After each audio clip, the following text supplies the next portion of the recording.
benar ada sosok tubuh manusia tergeletak di kamar mandi dalam keadaan sepotong-potong. Mutilasi nang kamar mandi, mutilasi nganggo pesone gede kuwi ya.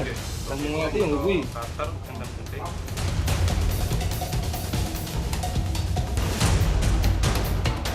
Kami berharap majelis hakim memberikan vonis hukuman mati.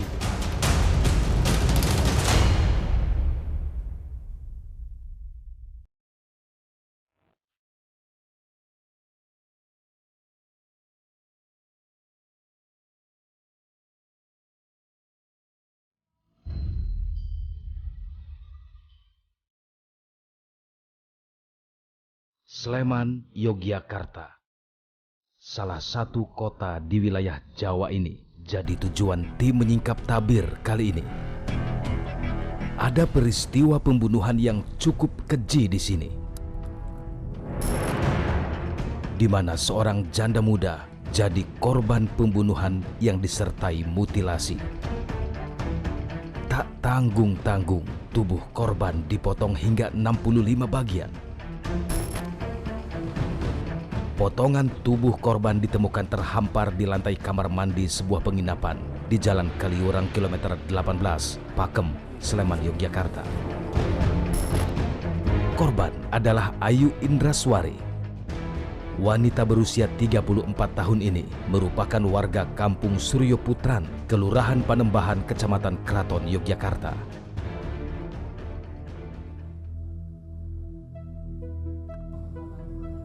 Di lokasi inilah Ayu Indraswari ditemukan tewas termutilasi pada Minggu malam 19 Maret 2023 lalu. Potongan tubuh Ayu ditemukan di kamar 51 yang disewa oleh pelaku dengan harga Rp60.000 per 6 jam. Selain termutilasi, polisi juga menemukan luka sayatan senjata tajam di leher Ayu. Kami berusaha mencari tahu awal mula kasus ini terungkap. Kami coba bertanya kepada karyawan penginapan. Sayangnya karyawan yang kami temui tak ada yang bersedia dimintai keterangan. Kami kemudian coba menemui Kepala Dusun Purwodadi, Desa Pakem Binangun, Kecamatan Pakem, Sleman, Yogyakarta. Namanya Kamri. Saat itu, Kamri ikut mengevakuasi jasad Ayu Indraswari yang sudah termutilasi. Cukup mengerikan, itulah kata pertama yang keluar dari mulut Kamri saat berbincang dengan kami. Sebagai kepala dusun, Kamri adalah orang pertama yang dihubungi pihak penginapan saat ditemukan jasad Ayu. Pertama kali saat setengah 11 itu ditelepon sama Anggun, yang punya Anggun, disuruh ke sana. Saya langsung ke sana, tadi langsung tanya, ada apa Mbak? Ada pembunuhan Pak Duko. Loh, di kamar berapa? Kamar 51. Setelah dilakukan olah TKP, Kamri pun ikut mengevakuasi jasad Ayu yang sudah tak utuh lagi. Kondisi jenazah memang betul terpotong-potong. Di bagian kaki menjadi 3 bagian. Terus yang kepala luka di tenggorokan, ini luka. Di belakangnya 2 luka, kena besi dihantam besi, kemungkinan besar. Dan itu eksekusinya di tempat tidur, jadi ada darah nempel di tembok. Kamri mengaku sempat bertemu dengan orang tua Ayu di Rumah Sakit Bayangkara, Yogyakarta. Sampai sana sudah ditunggu bapak ibunya korban. Itu jenazah anak saya. Oh tidak tahu Pak, saya cuma disuruh Pak polisi, suruh nganter jenazah ini, wujudnya sudah di dalam kantong. Wujudnya kayak apa, lukanya kayak apa, saya tidak tahu menahu Pak. Intinya saya cuma dimintai tolong sama Pak polisi untuk membawakan jenazah sampai ke Bayangkara. Kasus mutilasi yang sempat menggegerkan warga ini ditangani aparat kepolisian daerah istimewa Yogyakarta. Hari Minggu tanggal 19 Maret 2023 pukul 22, penjaga Wisma mencoba untuk mengetuk pintu dan memeriksa kamar 51 di Wisma Anggun 2 tersebut, yang mana sudah lama tidak keluar penghuninya. Kemudian setelah itu penjaga Wisma melihat melalui jendela ada sesosok tubuh manusia tergeletak di kamar mandi dan ada bercak darah di situ. Dengan kondisi yang dilihat oleh penjaga Wisma, kemudian mencoba membuka paksa pintu dan ternyata benar ada sosok tubuh manusia tergeletak di kamar mandi dalam keadaan terpotong-potong. Polisi yang melakukan penyelidikan kasus mutilasi di Sleman, Yogyakarta akhirnya menemukan titik terang.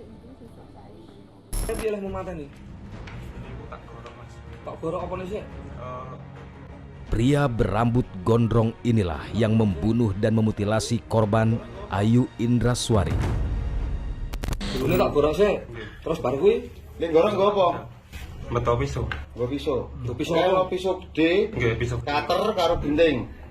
Nggo pisau sing gede kuwi. Terus sing gede niku. Oh, terus Baru gue tak piakne. Nggih, bar niku tak dimutilasi niku teng kamar mandi. Mutilasi nang kamar mandi, mutilasi nganggo pisone gede kuwi ya. Terus getihe Gede kan milih teng ngene alirane niku. Nek gede enten teng kasur, tapi mpun kula dilapi kali teng lantai. Heru Prastio, pria 34 tahun yang tercatat sebagai warga Dusun Wunut, Desa Bandung Gede, Kecamatan Kedu, Temanggung, Jawa Tengah ini diringkus pada Selasa 21 Maret 2023.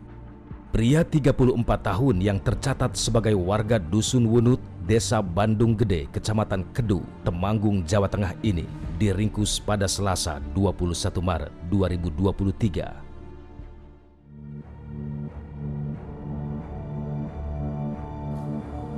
Setelah dilakukan penyidikan mendalam, Heru Prastio akhirnya ditetapkan sebagai tersangka dalam kasus mutilasi ini. Lalu bagaimana awal mula Ayu Indraswari bisa terbunuh? Pada saat itu pelaku mempunyai ide untuk mendapatkan uang secara cepat, sehingga timbul idenya yaitu mengambil barang milik korban.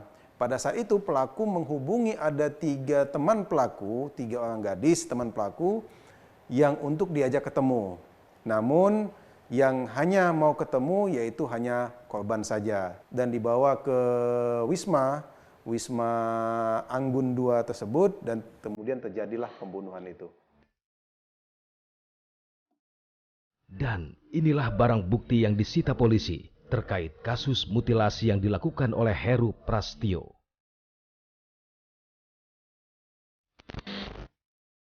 Dua unit sepeda motor ini adalah kendaraan yang masing-masing digunakan oleh Ayu dan Heru saat peristiwa pembunuhan terjadi.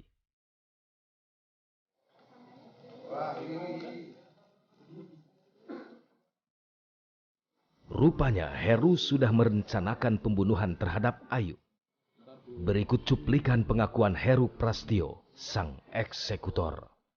Apakah Anda sebelumnya mempunyai pikiran akan melakukan kejahatan itu atau tidak? Ya, sudah saya rencanakan semuanya. Rencanakan semua sampai kejadian seperti itu? Iya. Perasaan Anda itu seperti apa? Melihat kondisi korban yang telah Anda melakukan tindakan seperti itu? Itu saya melihat korban sedikit ragu-ragu untuk melanjutkan, cuman mau bagaimanapun itu sudah terjadi. Dan di situ Anda mengambil uang korban berarti? Ya, mengambil uang. Untuk makan? Ya, untuk mengambil uang serta barang-barang lainnya, seperti HP sama kunci motor. HP dan kunci motor? Ya, sama STNK. Dan untuk keluarga korban, apa yang ingin Anda sampaikan? Saya ingin bertemu langsung kalau bisa dan meminta maaf. Kepada siapa? Kepada keluarga korban. Dengan keluarga Anda? Itu kalau bisa saya pengen ketemu secepatnya. Saya pengen minta maaf untuk kelakuan saya yang seperti saat ini. Motif pembunuhan yang disertai mutilasi ini sendiri berlatar belakang utang piutang. Pelaku mempunyai hutang di 3 aplikasi pinjol, yang mana total hutang pelaku di pinjol tersebut ada sejumlah total 8 juta rupiah. Sepertinya Heru memang pusing dengan permasalahan utang yang membelitnya. Hal ini diperjelas dengan ditemukannya 2 lembar kertas berisi curahan hati Heru. Dalam kertas yang ditemukan saat polisi menggeledah mesnya ini, Heru juga mengungkapkan rasa bersalahnya kepada orang tua. Utang pinjaman online sebesar 8 juta rupiah akhirnya membawa Heru Prastio ke balik jeruji besi penjara. Ancaman yang kita terapkan adalah pasal 340, yaitu pembunuhan berencana, yang ancamannya adalah ancaman hukuman mati atau seumur hidup.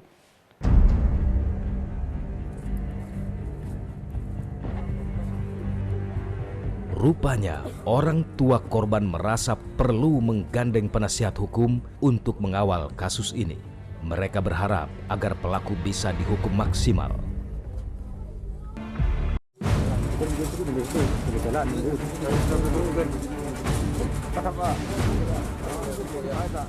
Kematian Ayu Indraswari, janda muda yang jasadnya ditemukan termutilasi hingga 65 bagian di Sleman, Yogyakarta, tentu membuat keluarga terpukul.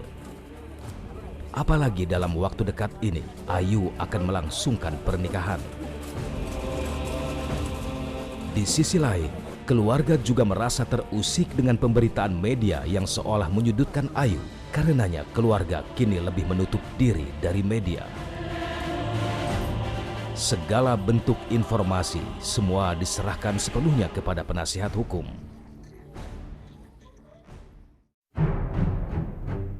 Kami sempat bertemu dengan Anwar Ari, penasihat hukum keluarga korban. Kepada kami, Ari mengungkapkan pihaknya masih terus mencari tahu motif yang sebenarnya. Karena sejauh ini pihak kepolisian hanya mendengarkan keterangan dari pelaku yang bisa saja berbohong.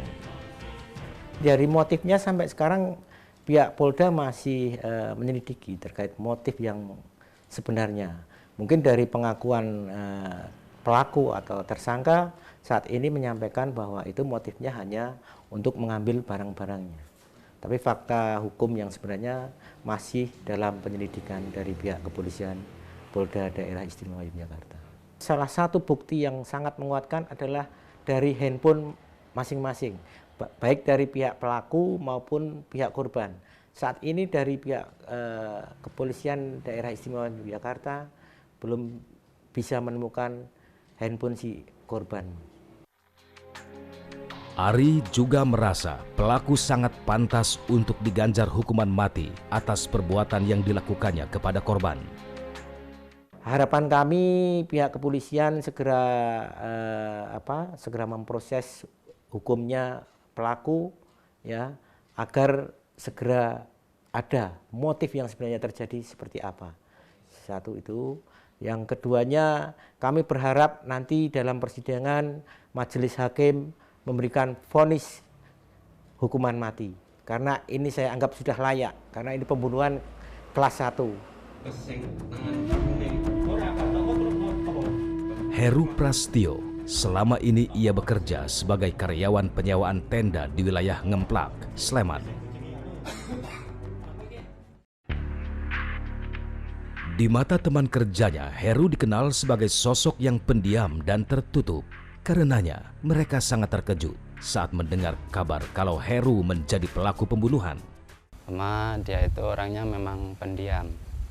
Jadi kalau habis pulang kerja, itu dia langsung ke kamar, main HP, itu nggak pernah ngobrol-ngobrol cerita apa tentang masalah kecil atau besar, itu nggak ada.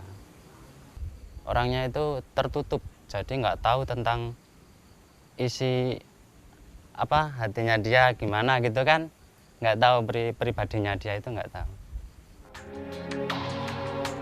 Pengakuan sama juga kami dapat dari keluarga Heru Prastio yang kami temui di tempat tinggalnya di Dusun Wunut, Desa Bandung Gede, Kecamatan Kedu, Temanggung, Jawa Tengah. Kalau anak saya, setahu saya, kalau di rumah itu anak sopan.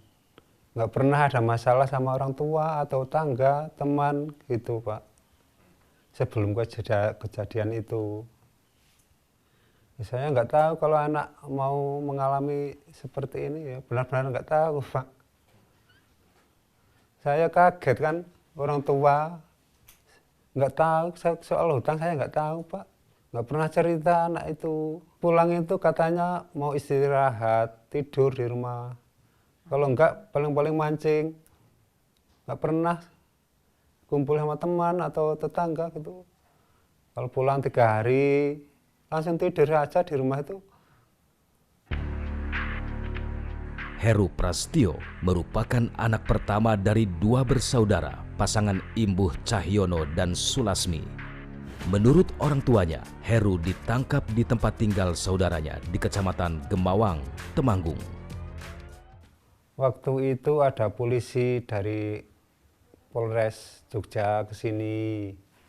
Minta izin katanya mau ketemu sama saya untuk bertemu sama Heru. Tapi kan saya nggak tahu kalau anak itu melakukan perbuatan seperti ini, Pak. Saya nggak tahu kalau anak itu pulang ke rumah saudara saya di Gemawang. Tahu-tahu saya anak ditangkap itu dari adik saya di Gemawang itu. Saya ditelepon kalau anak saya begini-begini gitu kan. Saya kan langsung kaget sama istri saya, Pak. Nggak tahu kalau melakukan perbuatan seperti itu. Sejak kecil, Heru memang tak pernah terbuka kepada keluarga.